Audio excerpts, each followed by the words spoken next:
Selamat pagi anak-anakku sekalian. Jumpa kembali dalam mata pelajaran Otomatisasi Tata Kelola Sarana dan Prasarana dengan KD 312 menerapkan penerimaan, penyimpanan, dan penyaluran sarana dan prasarana. 4.12 melakukan kegiatan penerimaan, penyimpanan, dan penyaluran sarana dan prasarana. Apakah yang dimaksud dengan penerimaan tersebut?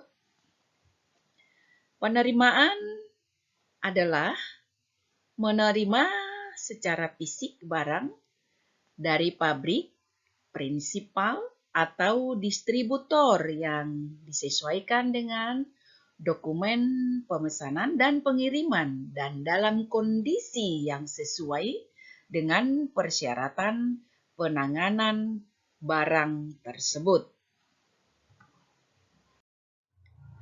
Ada beberapa hal penting yang perlu diperhatikan dalam aktivitas penerimaan barang. Dalam hal ini ada 3 poin yang perlu diperhatikan. Yang pertama, fisik barang yang diterima. Yang kedua, dokumentasi. Dan yang ketiga, cara penanganan barang tersebut. Berbicara tentang fisik barang yang diterima adalah bentuk fisik barang yang harus dapat dirasa, dapat diraba, atau dapat dilihat secara langsung. Dalam hal ini, pada prinsipnya penerimaan barang secara fisik yang secara langsung bukan hanya pada dokumentasinya saja, tetapi secara fisik barang tersebut dapat dilihat diterima secara nyata. Kemudian harus diperhatikan juga barang tersebut apakah sesuai dengan dokumen yang diterima. Yang kedua, berbicara tentang dokumentasi. Dokumentasi dalam hal ini dimaksudkan adalah dokumen-dokumen pemesanan barang yang diterima yang berdasarkan adanya dokumen yang mendasari beberapa barang yang harus diterima, misalnya jenis barangnya, dan memastikan barang yang diterima tersebut sama dengan barang yang dikirimkan. Nah, sebagai dokumennya adalah dokumen dalam arti sebagai pendamping barang yang diterima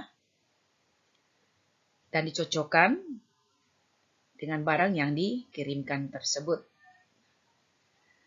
Dalam hal ini juga akan lebih baik jika dokumen tersebut juga disertai dengan dokumen-dokumen pemesanan yang dilampirkan atau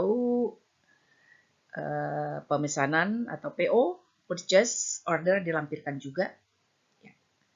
Kemudian yang ketiga, cara penanganan barang tersebut.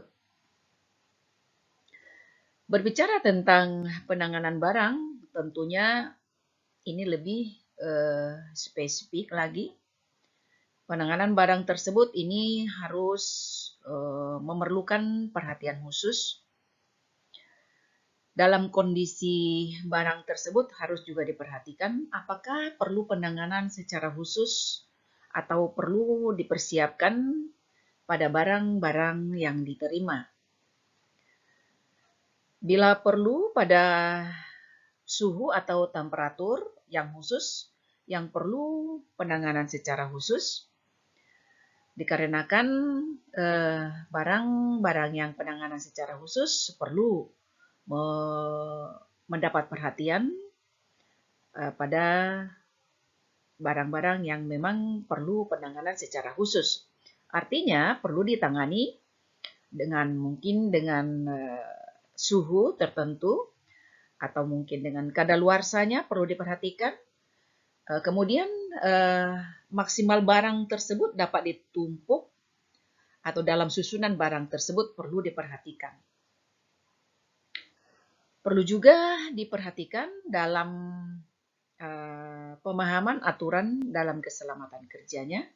Misalnya, bila barang itu memang mengandung kimia atau racun atau mungkin bahan peledak, ini juga perlu perhatian khusus dalam penanganan barang tersebut, terutama nanti ketika barang tersebut akan dilakukan penyimpanan, jangan sampai terlupakan bahwa bahasanya barang-barang tersebut perlu mendapatkan perlakuan khusus. Selanjutnya ada tahapan penerimaan barang. Yang pertama, barang masuk dalam gudang. Ketika barang itu akan dimasukkan ke dalam gudang, perlu memperhatikan hal-hal barang tersebut sebelum dimasukkan dalam gudang. Mungkin perlu diperhatikan barang itu sudah layak untuk dimasukkan dalam gudang atau belum. Apakah dokumen-dokumen pendukungnya barang tersebut sudah layak dimasukkan dalam gudang atau masih perlu menunggu? Nah, kita lihat pada poin kedua, parkir dan antri. Ini perlu diperhatikan, apakah barang tersebut masih menunggu antri dimasukkan di dalam gudang. Karena ketika barang itu belum dilengkapi dengan sejumlah dokumen-dokumen yang akan dimasukkan ke dalam gudang, maka barang tersebut perlu diparkir dulu atau diantri dulu di pintu gudang sebelum dilakukan barang tersebut untuk dimasukkan di dalam gudang. Yang ketiga, bongkar muat loading dock. Sebelum barang itu dibongkar muat dalam loading dock tersebut, perlu juga diperhatikan dan selalu disesuaikan dengan dokumen-dokumen pendukung. Apakah barang tersebut sudah layak untuk dibongkar atau masih menunggu atau waiting list ya. Barang tersebut akan dibongkar muat sehingga tidak ada kesalahan nanti ketika barang itu sudah dibongkar. Ketika aturan-aturan perlakuan untuk dibongkar, semua dokumen-dokumen pendukung sudah lengkap dan layak untuk dibongkar. Ini perlu diperhatikan. Kemudian yang keempat, penyusunan barang bongkaran.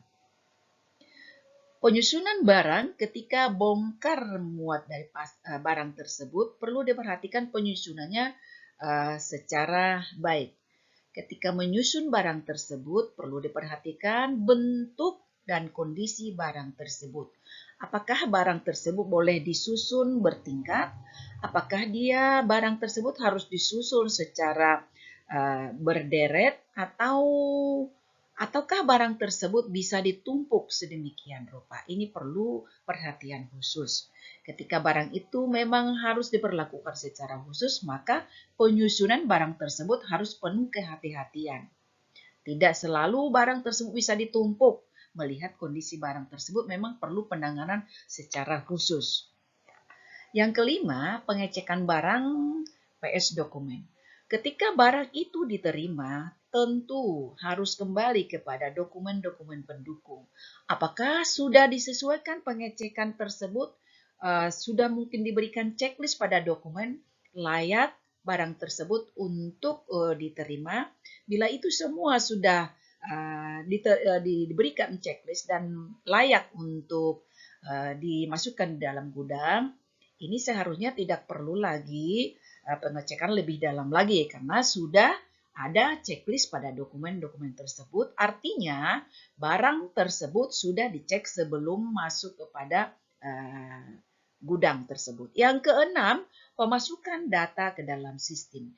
Ketika barang itu sudah diterima dan sudah dicek demikian rupa, maka barang tersebut dimasukkan ke dalam sistem, disimpan dalam data sesuai dengan data atau sistem yang dipergunakan oleh perusahaan tersebut. Sehingga ketika nanti suatu saat akan ingin diketahui jumlah barang tersebut apakah sesuai dengan dokumen, maka sistem boleh dibuka dengan data sistem yang sudah disimpan dalam sistem perusahaan tersebut. Yang ketujuh adalah legitimasi dokumen. Nah, ketika dokumen itu sudah dilegitimasi, berarti dokumen tersebut memang sudah diperiksa dalam tahap demi tahap sehingga sudah sah dan dokumen itu diterima dengan kondisi barang tersebut sudah dalam pengecekan sedemikian rupa. Yang kedelapan yaitu keluar gudang. Barang tersebut diperhatikan ketika barang itu akan dikeluarkan dari gudang. Apakah barang itu memang harus dilakukan dikeluarkan dalam guna segera? Perlu kembali kepada sistem masuk dan keluarnya barang dalam gudang. Apakah dia menggunakan metode FIFO, LIFO, dan FIFO?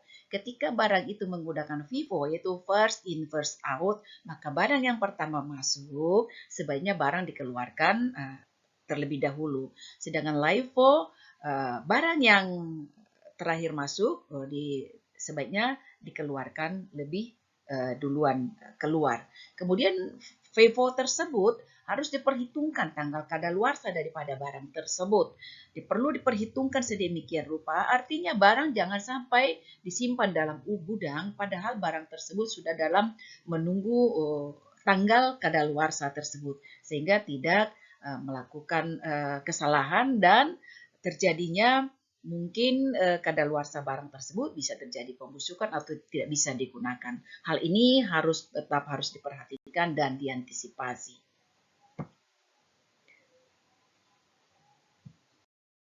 Selanjutnya, bagaimana prosedur penerimaan? Prosedur penerimaan barang itu artinya Departemen Penerimaan Barang menerima barang bersama-sama dengan slip pengepakan. Selanjutnya, mencocokkan barang yang diterima dengan arsip order pembelian dan memeriksa kondisi fisik barang serta memperhitungkan kuantitas dan mengentri data penerimaan dalam komputer atau sistem yang dipergunakan oleh perusahaan tersebut. Nah, kemudian perlu memperhatikan mengadministrasikan penyimpanan barang sarana kantor itu bagaimana? Nah, setelah menerima laporan penerimaan barang bersama-sama dengan barangnya dari Departemen Penerimaan Barang, dalam gudang misalnya akan memeriksa dan menghitung barang, kemudian menandatangani laporan penerimaan barang dan meneruskan laporan tersebut ke bagian utang. Mengapa ke bagian utang? Karena segala sesuatu barang yang diterima, barang tersebut harus diperhitungkan karena akan diketahui oleh bagian utang, bagian pembayaran. Maka ini harus dilaporkan dengan segera. Nah, kemudian ada 3 kemungkinan yang dihadapi dalam penerimaan barang. Yang pertama, menerima barang dalam jumlah berbeda dengan jumlah yang dipesan.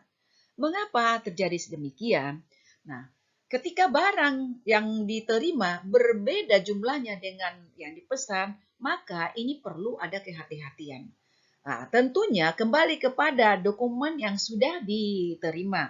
Jangan sampai terjadi ketidakcocokan antara dokumen dengan barang yang diterima, terutama dalam jumlah, kualitas atau mutu, maupun dengan corak warna dan jenis dan lain sebagainya.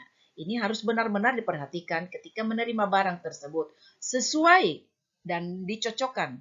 Jangan sampai ini terjadi perbedaan. Yang kedua, menerima barang yang rusak. Ketika menerima barang yang rusak, nah ini perlu kehati-hatian juga. Ketika barang itu diterima dalam keadaan rusak, bagaimana membuktikan hal tersebut? Misalnya, diberikan video ketika menerima barang tersebut. Nah, dalam video ini akan dibuat sedemikian rupa dan boleh dibuktikan lalu dikirimkan kepada pengirim barang bahwasanya barang yang diterima dalam keadaan rusak. Inilah yang membuktikan bahwasanya barang yang dipesan dalam kondisi rusak tersebut tidak sesuai dengan pesanan sebelumnya. Ini harus dibuktikan dengan berupa video sebagai bukti untuk bisa dilaporkan, sehingga tidak merugikan pihak perusahaan. Yang ketiga, menerima barang dengan kualitas rendah. Ketika menerima barang dalam kualitas rendah, ini juga akan merugikan pihak perusahaan. Mengapa? Ketika barang diterima dalam keadaan kualitas rendah dari hal yang sebenarnya atau sesungguhnya yang dipesan, maka ini akan menjadi kerugian besar. Nah, hal inilah yang perlu dihindari. Oleh karena itu perlu kehati-hatian sebelum merapikan barang tersebut. Ketika menerima harus memperhatikan kualitas barang tersebut benar-benar sesuai atau cocok dengan penerimaan barang tersebut.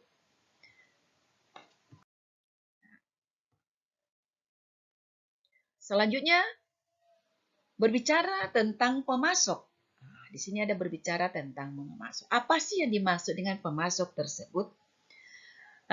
Dalam hal ini dikatakan bahwa pemasok adalah orang atau perusahaan yang menyediakan produk atau layanan kepada entitas atau perusahaan lain. Ada juga yang mengatakan bahwa pemasok itu adalah salah satu mitra orang atau badan usaha yang menyalurkan bahan baku yang dibutuhkan perusahaan dalam produksi barang ataupun jasa. Bagaimana peranan atau fungsi pemasok dalam bisnis perusahaan? Nah, dalam hal ini peranannya adalah menyediakan produk-produk berkualitas tinggi dan dari produsen dengan harga yang baik kepada distributor atau pengecer untuk kemudian dijual kembali. Ya, saya ulangi kembali, menyediakan produk-produk berkualitas tinggi dari produsen dengan harga yang baik kepada distributor atau pengecer untuk kemudian dijual kembali. Nah, ketika ini ada kata-kata yang disebutkan di sini untuk kemudian dijual kembali, berarti dalam hal ini akan ada diambil satu keuntungan. Siapa yang mendapatkan keuntungan di sini adalah pemasok, ya. Artinya dia akan mendapatkan keuntungan dari ketika menyediakan produk-produk yang berkualitas tinggi untuk didistribusikan kepada pihak distributor. Nah, apa sih yang dimaksud dengan distributor? Nah, distributor adalah individu atau instansi yang membeli barang langsung dari produsen untuk kemudian dijual kepada penjual eceran atau retailer. Ya, ada juga yang mengatakan itu reseller. Ya. Fungsi dan tugas distributor yang utama adalah sebagai perantara yang mendistribusikan barang dari tangan produsen ke tangan pengecer dan konsumen. Nah, apa yang menjadi tugas daripada distributor tersebut? Nah, tugas distributor secara detail yang pertama membeli produk.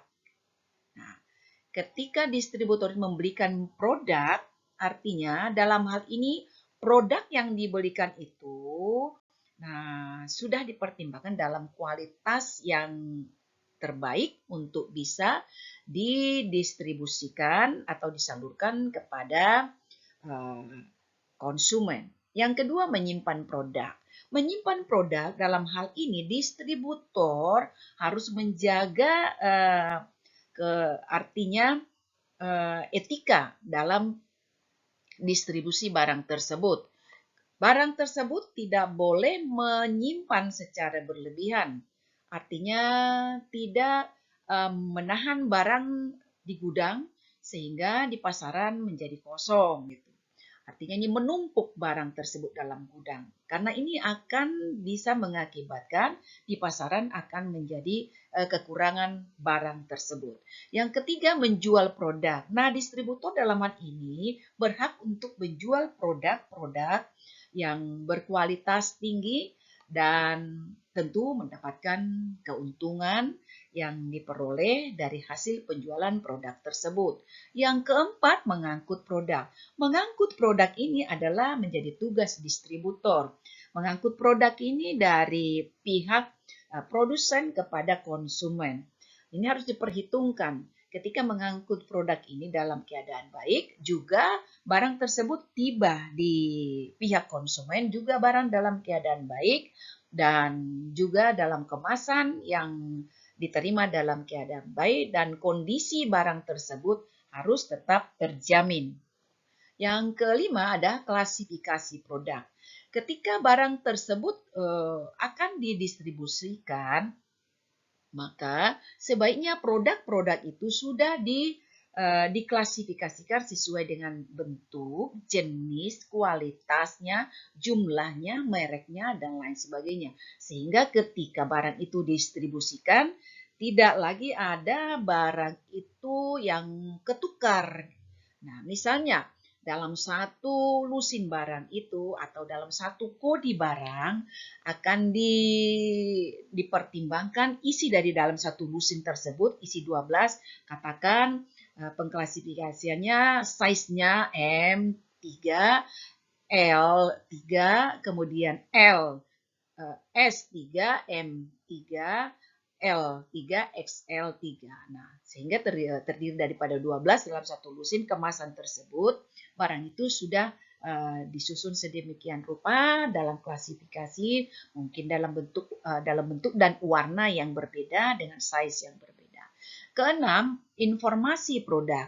Perlu diinformasikan bahwa produk tersebut dengan kualitasnya, dengan harga, dan jenis warna ini perlu diinformasikan kepada pihak konsumen sehingga pihak konsumen tidak merasakan ada pembohongan publik ketika barang itu diterima karena sebelumnya sudah diinformasikan dalam bentuk apa barang tersebut, dalam ukuran apa, apakah itu dalam warna yang